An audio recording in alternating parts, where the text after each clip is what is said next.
So there's also more that I want to say from this last video, that in the past when it came to my mum's self-care and her mum would always tell her that she was fat, and that would put my mum into a high cortisol, high stress level, and that would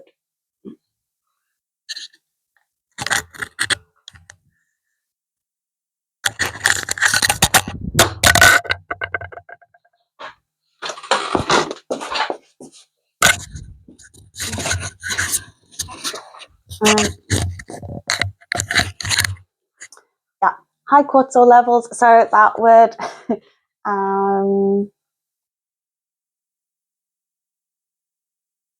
not help the weight to come off, because there's an action in the system, and I don't know the full amount, so please look it up yourself, but if there's high cortisol in the body, then the body doesn't process fat enough, and it makes sense. If you look at a walrus, they're constantly in cold or freezing waters, and their organs need to be protected. How do they insulate their organs? With a layer of blubber, a layer of fat, insulation. So how does a human protect their organs, their energy centers, from all of this high cortisol and stress? Through fat, blubber, insulation. It's the same thing. It's just maladaptive in a different way, because the stressor is from words or sight or being screamed at or psychological, rather than the physical stresses constantly in life. But then where does the mental become the physical in the stresses? So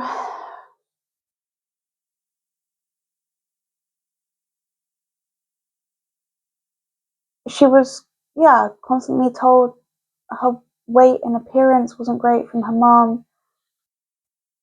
So then the shame solidified as well, like the protection and the shame all solidified. And then she would wear more masculine clothing to hide and be invisible and fit in. And like a shrinking violet, so she wouldn't, which is funny because it's heart ease or heart's a pang, to protect your heart, give ease to your heart, so your heart is hurting.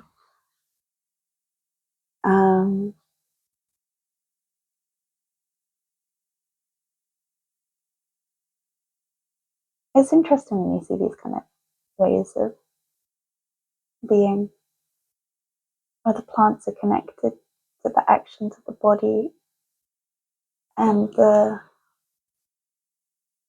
environment that happens around nature, nurture, environment, same.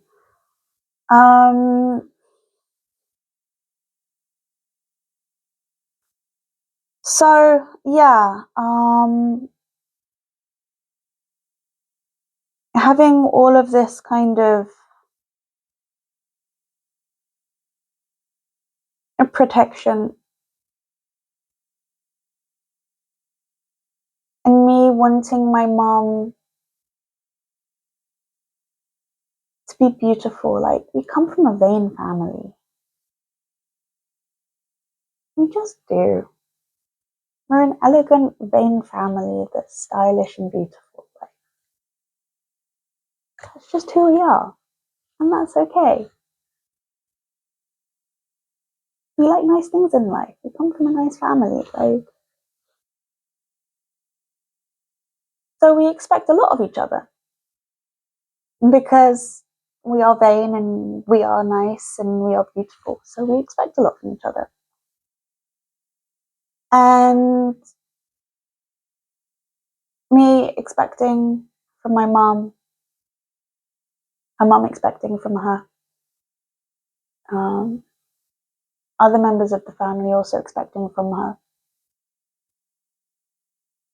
But the pressure is, in a way, too much to handle, or she doesn't feel equipped to handle it.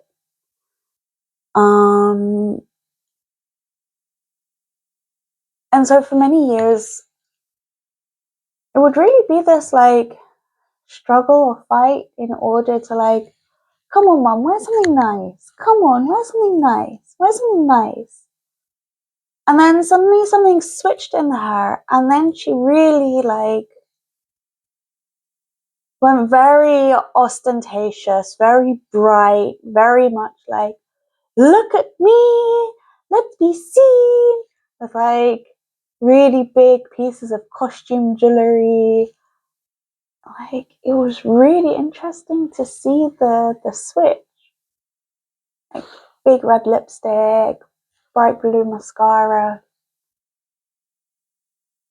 and her owning herself again. So she does it after enough time of not feeling happy in herself and then seeing the benefits of it. So it's really interesting. And I do notice it in myself where it's like, okay, 3 years of manifesting and then it finally happens. 3 years of talking about it, then it finally happens. 3 years and then it finally happens. 3, it's a magic number. Yeah, that one. And then the other thing, going from the whole Euphoria HBO show, we're seeing with Rue being on opiates, my mom as well, with tramadol, then there's like a section in the second to last episode where Laurie is talking about how opiates affect the brain, that the longer you're on them, the more your body will stop producing its own supply of happy hormones because it gets them artificially.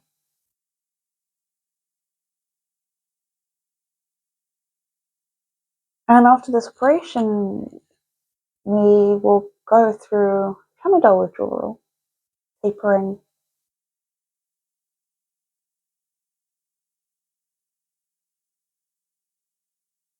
And that really kind of made me sad a little bit, hearing this. Because it put it into more of a perspective for my own mum, like, fuck.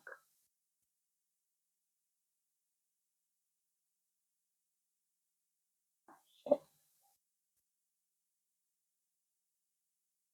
What is that?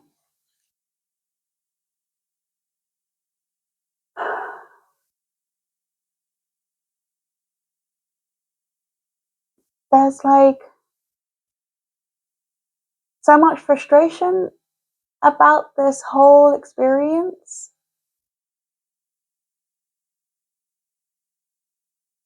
But then there's also some arrogance in me of like, it's not going to happen to me.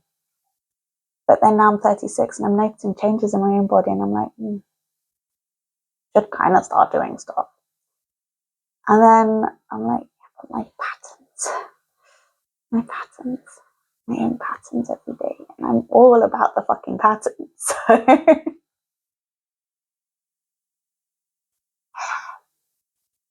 yeah, that one. That was a different phase, right?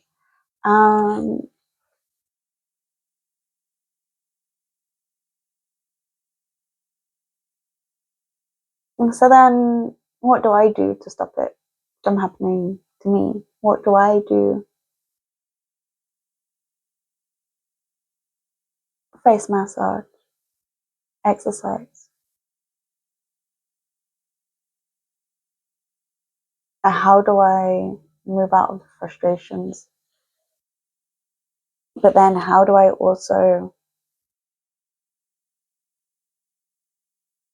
support my mum, and how do I support her physiology from remembering to start producing happy hormones naturally again?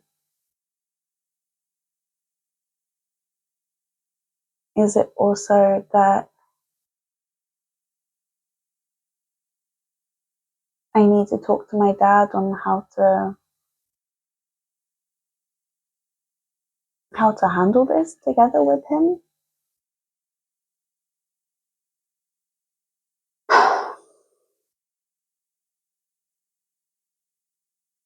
All of the other cases of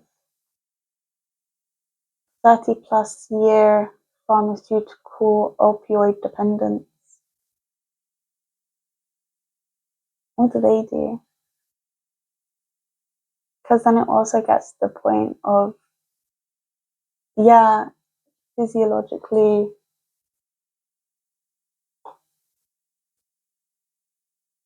at 70, how fast does the body start producing things again? Where can I find these answers? Do I have to create these answers myself? How much research do I do to find these answers myself?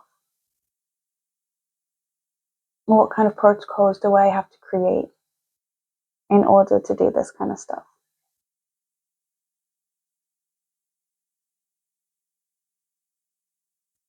And my friend, I have two friends that have managed to heal cancer in either themselves or other people through different protocols, and it's now becoming like quite a thing.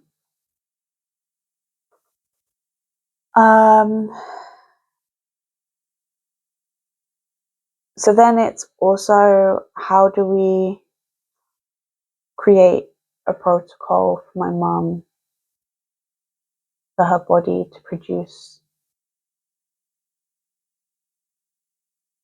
serotonin again herself, or how to go through a withdrawal process in the most biochemistry friendly way for an older body that doesn't put strain on it, and all this kind of stuff. So yeah,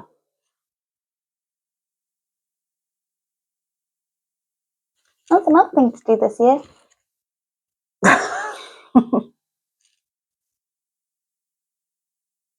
Or next year.